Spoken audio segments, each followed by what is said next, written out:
Hello guys, तो एक नया चैप्टर स्टार्ट कर रहे हैं जिसका नाम है sexual reproduction in flowering plant. हमारे नए एनसीईआरटी के हिसाब से ये जो रिप्रोडक्शन का यूनिट है उसमें 3 चैप्टर रखा गया है। पहला है sexual reproduction in flowering plant, दूसरा है रिप्रोडक्शन इन ह्यूमन और तीसरा है reproductive health. Reproductive health is the chapter I already discussed. ठीक है, तो each and every line of NCERT is very very much important, so you have to read and understand each line of NCERT, whether it is given in introduction or in the main part। ठीक है, तो या तो वो introduction में है या तो वो मेन पार्ट में दिया हुआ है, ये दोनों बहुत ज़रूरी है आपको समझना। तो देखो, रिप्रोडक्शन जो यूनिट है, unit number 6 of the 11th and 12th दोनों मिला के जो वो है NCERT, तो उसमें देखो क्या कहा है इन्होंने, ध्यान से समझना। Biology is the essence, is the story of life on earth. धरती पर एक जीवन की कहानी है, जीवन की जो कहानी है वही बायोलॉजी है। While individual organisms die without fail. यहाँ पर देखो, रिप्रोडक्शन का मीनिंग समझो कि what is the meaning of actually reproduction. इसका मतलब सिंपल हम लोग ये समझते हैं कि एक ऐसा प्रोसेस जिसकी वजह से अर्थ पे लाइफ मेंटेन है। ठीक है, देखो जैसे ह्यूमन का जो लाइफ स्पैन है वो 60 से 70 साल है। ठीक है, लेकिन ह्यूमन यहाँ पर हजारों वर्षों से ज़िंदा है। कैसे ज़िंदा है? एक ह्यूमन तो 60-70 साल में ख़त्म हो जाता है, बट एक ऐसा प्रोसेस है जिसकी वजह से नए नए ह्यूमन बींग्स आ जाते हैं। ये ह्यूमन बींग्स की ही केवल बात नहीं है, यहाँ पर बहुत सारे नहीं, जितने भी ऑर्गेनिज्म हैं सभी एक प्रोसेस को फॉलो करते हैं जिसकी वजह से वो पहले एग्जिस्ट करते थे और अभी तक एग्जिस्ट कर रहे हैं और इन फ्यूचर आगे भी एग्जिस्ट करेंगे। That process is known as the reproduction. ठीक है, तो यहाँ पर सर्वाइव करने का एक ही तरीका है, उसे रिप्रोडक्शन आनी चाहिए। ठीक है, वो ऑर्गेनिज्म रिप्रोड्यूस कर रहा हो तभी ये अर्थ पे सर्वाइव कर पाएंगे। Species continue to live through the millions of years unless threatened by the natural anthropogenic extinctions. देखो, एंथ्रोपोजेनिक एक्सटिंक्शंस का मतलब हुआ मतलब कि देखो, एंथ्रोपोलॉजी जो है इसको मानव शास्त्र बोलते हैं कि पहले कौन सा ह्यूमन थे। ठीक है, जैसे रामापिथेकस, ऑस्ट्रेलोपिथेकस, होमो हैबिलिस, होमो इरेक्टस, ये सब ऐसे करके ना डेवलपमेंट हुआ है ह्यूमन का। फिर निएंडरथल आया, फिर क्रो-मैग्नन आया, फिर होमो सेपियंस आया। तो ऐसे ऐसे करके जो ह्यूमन का इवोल्यूशन हुआ है ये एंथ्रोपोलॉजी है। ठीक है, इसमें क्या हुआ कि पुराना वाला जितना भी ह्यूमन का स्पीसीज था, लाइक निएंडरथल, होमो हैबिलिस, होमो इरेक्टस, ये सारा ख़त्म हो गया, लेकिन होमो सेपियंस आज भी सर्वाइव कर रहा है और न जाने आगे कौन सा आएगा। होमो सेपियंस ये रुका नहीं, it is not the final, homo sapiens final है ऐसा नहीं है। ये इवोल्यूशन का प्रोसेस चल रहा है जो कि आप इवोल्यूशन चैप्टर में पढ़ोगे, ह्यूमन इवोल्यूशन। ठीक है, और जैसे होमो सेपियंस अभी है तो आगे हज़ारों साल बाद कुछ नया होगा। ठीक है, ये इवोल्यूशन चल रहा है। रिप्रोडक्शन, हाँ, तो देखो मिलियंस ऑफ ईयर्स से वहाँ पर बहुत थ्रेटेंड नेचुरल एंथ्रोपोजेनिक एक्सटिंक्शंस के द्वारा बहुत सारा थ्रेटेंड भी हुआ, लेकिन फिर भी आज ह्यूमन एग्जिस्ट कर रहा है। Reproduction becomes a vital process, it is a vital process without which species can not survive for long.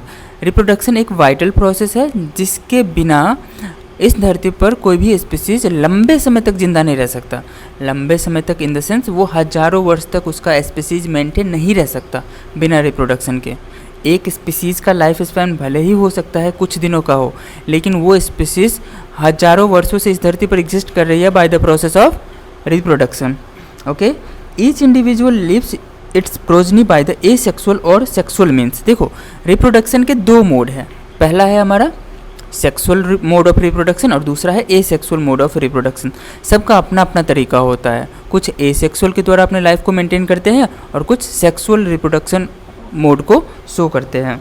Sexual mode of reproduction enables the creation of the new varieties, new variants, so that the survival advantage is enhanced. देखो, sexual reproduction में क्या होता है, there is the meeting of the 2 gametes. ठीक है, यहाँ पर 2 parent होंगे, male parent, female parent. Male से मेल गैमेट आएंगे, फीमेल से फीमेल गैमेट आएंगे, ये दोनों मिल करके जाइगोट बनाएंगे।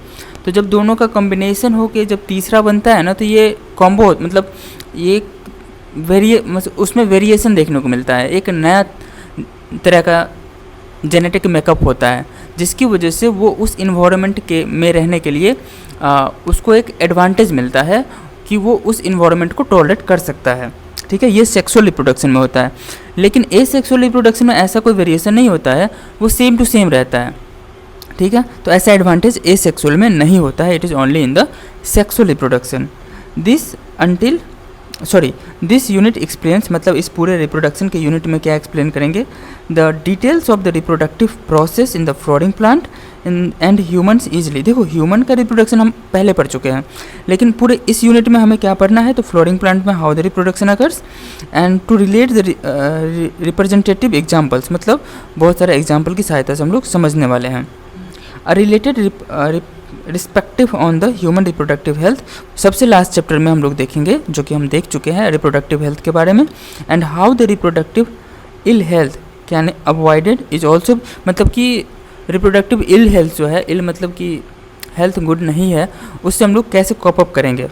ठीक है, presented become to complete our understanding of the biology of reproduction, मतलब इसके बाद हम एक पूरा रिप्रोडक्शन के रिप्रोडक्टिव बायोलॉजी के पूरा अंडरस्टैंडिंग को हम लोग समझेंगे।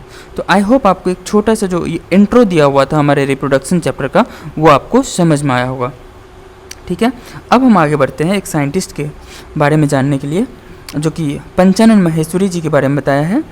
और देखो, हमारा मेन फोकस ये है कि हम एग्ज़ाम में आने वाले एक भी क्वेश्चन को गलत ना करें।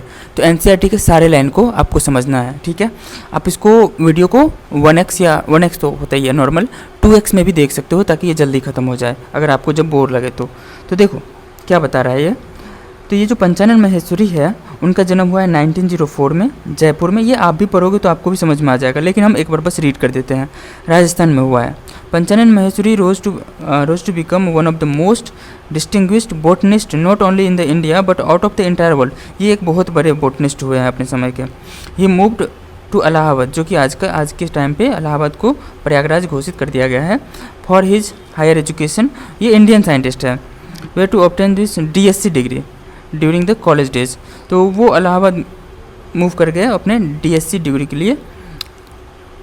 आगे देखना, he was inspired by the doctor D. Dudgeon, an American missionary teacher, to develop the interest in botany and specially in the morphology. Morphology क्या होता है, तो ये बायोलॉजी में, बॉटनी में मॉर्फोलॉजी का जो भी इनका इंटरेस्ट था, उसकी तरफ वो डेवलप हुआ इनको देख करके, डॉक्टर D. डजन को देख करके। ठीक है, और मॉर्फोलॉजी का मतलब ये होता है कि किसी भी चीज़ का जब आप बाहरी स्ट्रक्चर्स को स्टडी करते हैं ना, आउटर एक्सटर्नल फीचर्स को, तो वो मॉर्फोलॉजी होता है।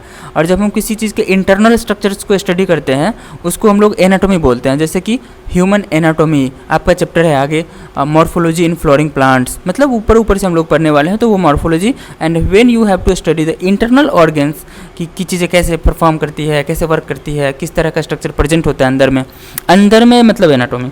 ठीक है, his teachers once expressed that his student progress ahead of him will give him a great satisfaction.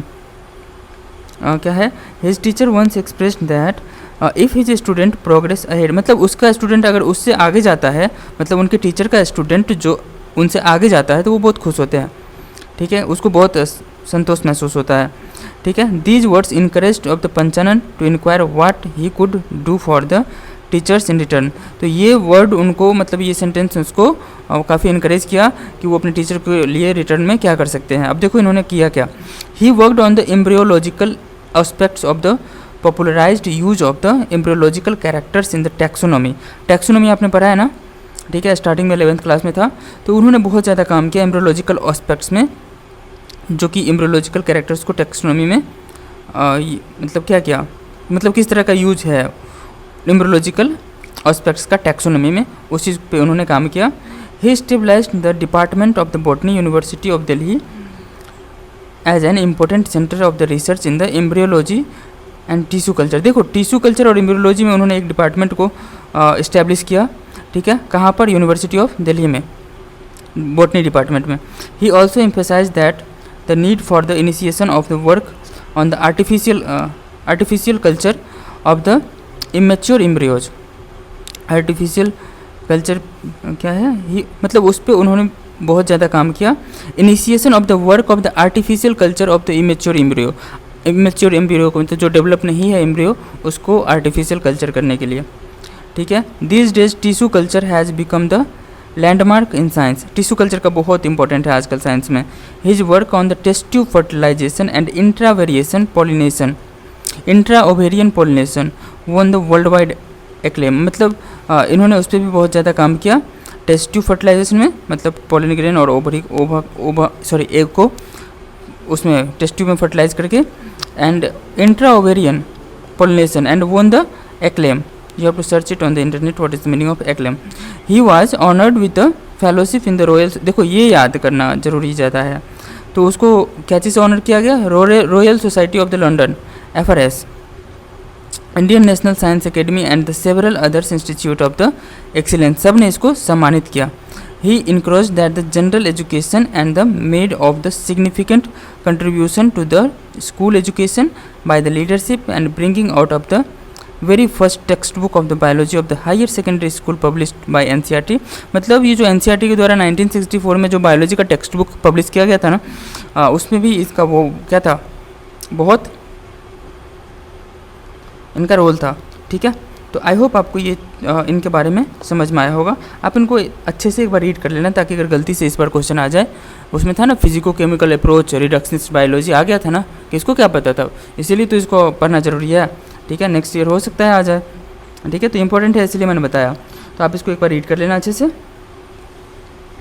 और इसको भी अच्छे से पढ़ लेना। इसके बाद हमारा मेन चैप्टर की शुरुआत होती है। तो I will discuss this in next video. Bye bye.